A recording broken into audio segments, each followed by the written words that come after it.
First tonight, the storms in Beaver County leaving behind a path of destruction. We're going to get straight to KDKA's Erika Stanish in Patterson Heights, where a tree split a house in two. Erika. Ken, it's really just an unbelievable sight. You can see right here this massive tree completely uprooted and landed on the home with the homeowner still inside. They tell me it's truly a miracle that no one was killed. That tree is 8 feet in diameter at the base, so I mean that's a lot of weight, and it just crushed. Around 6:30 Friday night, residents in Patterson Heights say the wind picked up, the trees were swaying, and it began hailing. Tree fell, and they were on the first floor, and it divided the two. That's when Craig Davis says this massive tree came crashing down on his neighbor's home located off Darlington Road on 7th Street. He says the homeowners were still inside. Nadine got trapped, and I know that her husband actually had to break a window and go around to the other side of the house and dig her out, but I guess she's in the hospital now with a broken ankle. The homeowners have lived here for 28 years. They said they were cooking out when they got a weather alert and ran inside. It was just like a nasty, just wind was going every direction.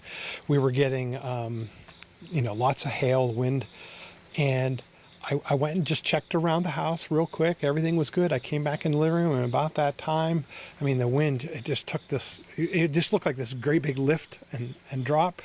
And I was standing in the living room with my wife and another friend.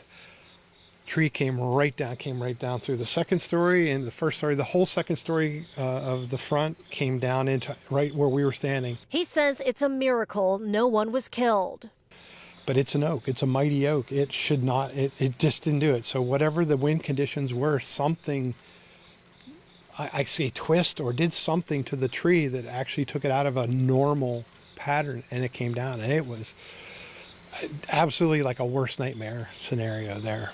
And this is just some of the damage spread throughout Beaver County, leaving many now in the dark as crews work to clear the roads and restore power. You could see here a tree even landed on a car in Beaver Falls. We just had another microburst 2 months ago, and we lost a big limb here, and we had some tree damage, but this is like our second one of this summer, so I'm surprised.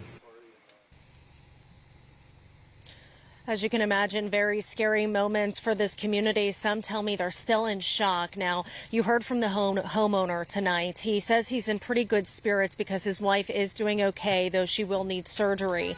He also shares with me that this home was actually the first one built in Patterson Heights. He hopes that they may be able to rebuild one day and make this what it used to be. They were right in the middle of renovations. Now, in the meantime, this community is still very much in the dark. The power remains out in this area and throughout Beaver County. So anyone out traveling, be sure to be aware those traffic lights are going to be out because the power is still down. You can stay with KDKA for the very latest. But for now, reporting live in Patterson Heights, Beaver County, Erika Stanish, KDKA-TV News. All right, Erika, thanks. The storms have also knocked out power for thousands all around the area. As you were mentioning there, Duquesne Light reporting more than 9,800 outages, the largest amounts in Beaver Falls and New Brighton. First Energy also reporting more than 1,000 outages, again, in Beaver County.